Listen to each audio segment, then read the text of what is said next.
Cumprimentando você, a Carol, também, agradecendo pelo convite, agradeço ao Bernardo, ao EPLD, pela oportunidade de estarmos aqui debatendo esse assunto tão importante.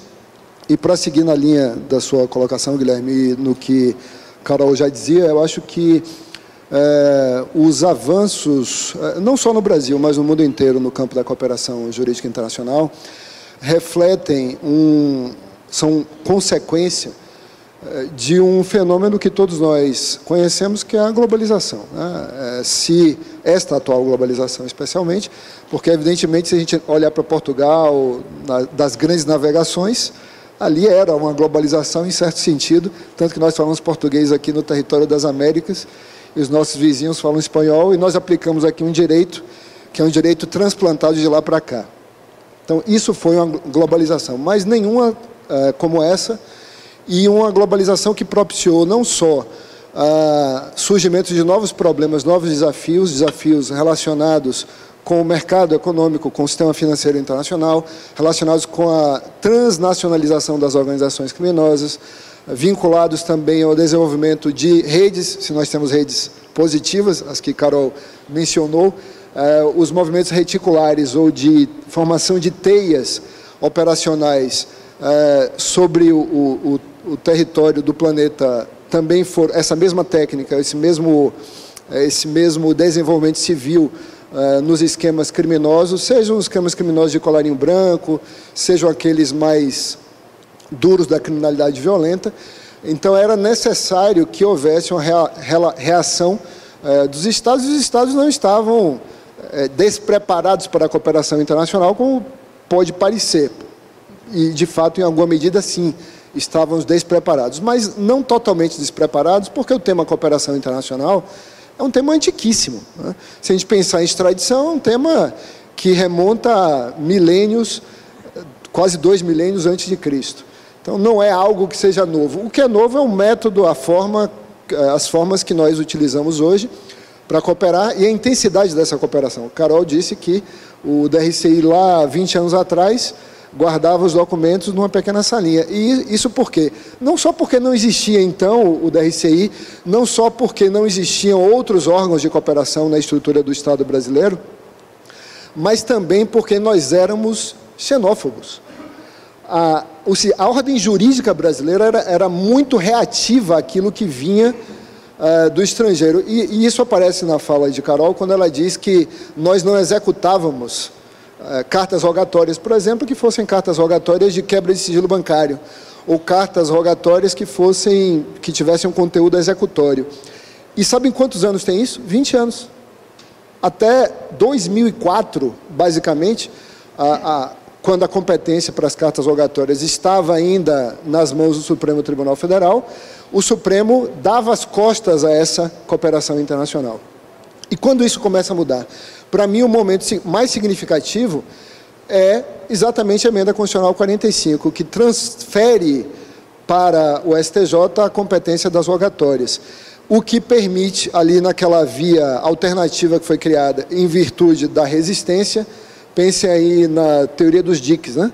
Se você constrói um dique aqui, tem um rio caudaloso atrás, esse dique ele não pode ser suficiente para suportar aquela carga de água que vai descer aí das montanhas. Então, nós tínhamos, Guilherme, uma demanda cada vez maior dos ministérios públicos, das polícias, não só das nossas, como das polícias e dos ministérios públicos estrangeiros, para que houvesse efetividade na cooperação internacional.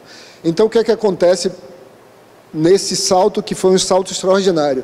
A criação de um instrumento de forma extralegal, o que é curioso no nosso sistema jurídico, porque, teoricamente, nós somos um país de tradição continental europeia, em que tudo deve derivar da lei, e é necessário que seja assim, por óbvias razões. Mas o grande avanço que ocorreu na cooperação jurídica internacional foi com a criação extralegal, a criação do auxílio direto.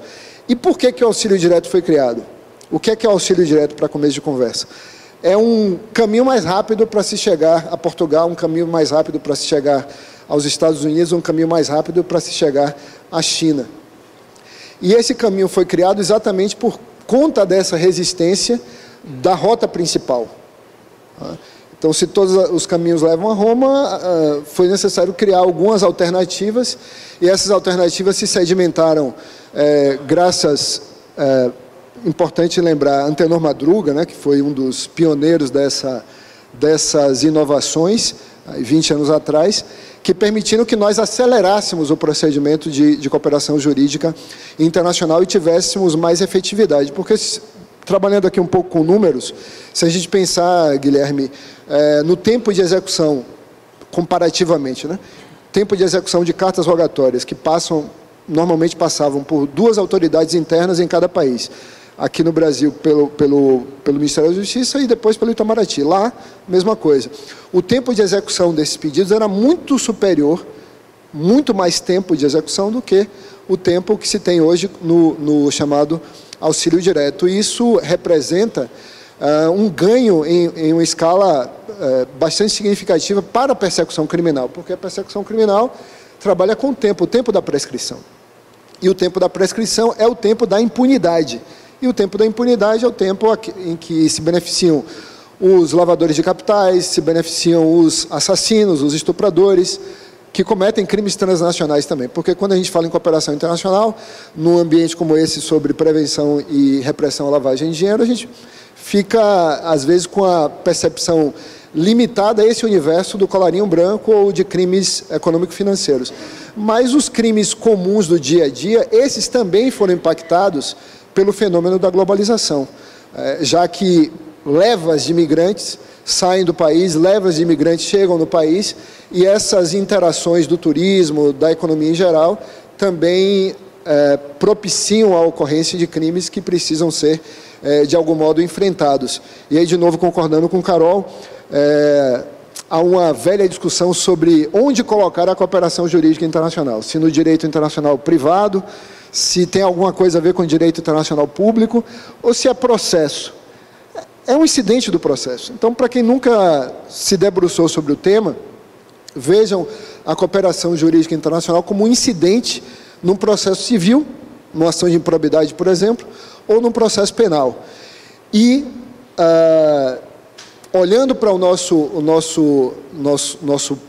modelo de cooperação, nós vemos o quê? Nós vemos que, além desse momento histórico importante, que foi a criação do auxílio direto, nós tivemos outras inovações que foram bastante importantes e que dizem respeito à estruturação dos órgãos, então arranjos institucionais, mas ainda estamos devendo, na verdade não nós, Poder Executivo, eu que sou do Ministério Público, quem deve é o Congresso Nacional, uma lei brasileira de cooperação internacional.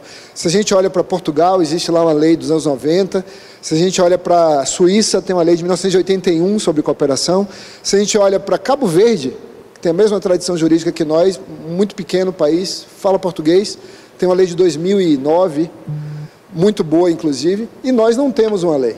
Né? Nós não temos uma lei e isso gera certos problemas que vão impactar na execução dos pedidos, vão impactar no devido processo, vão impactar nas garantias, vão impactar na efetividade do processo e, no final das contas, em quanto dinheiro a gente vai conseguir trazer de fora. E eu vou concluir aqui, que eu já falei demais, falando exatamente sobre quanto dinheiro era possível trazer antes e quanto dinheiro se traz hoje, né, na cooperação internacional. Era muito pouco dinheiro.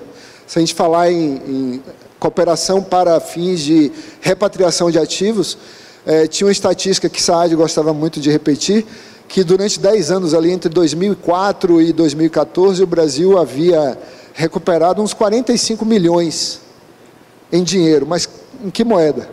45 milhões de moedas. Né? E nos anos seguintes, a partir do emprego de alguns instrumentos novos que apareceram, colaboração premiada, leniência, esse montante subiu drasticamente. Por quê? Porque foi possível conciliar a questão do tempo, trazer em favor da cooperação internacional de repatriação de ativos, não o tempo tradicional do processo, que é o tempo do confisco, e eram 45 milhões de reais apenas em 10 anos, o que é nada, né? Considerando a quantidade de dinheiro que sai do país, ou já saiu do país, nos inúmeros esquemas de corrupção, ou de criminalidade organizada mais violenta que ocorrem todos os dias, todos os meses, todos os anos neste país. Então, eu diria que nós melhoramos muito, mas ainda estamos muito aquém daquilo que seria um ponto ótimo na cooperação jurídica internacional.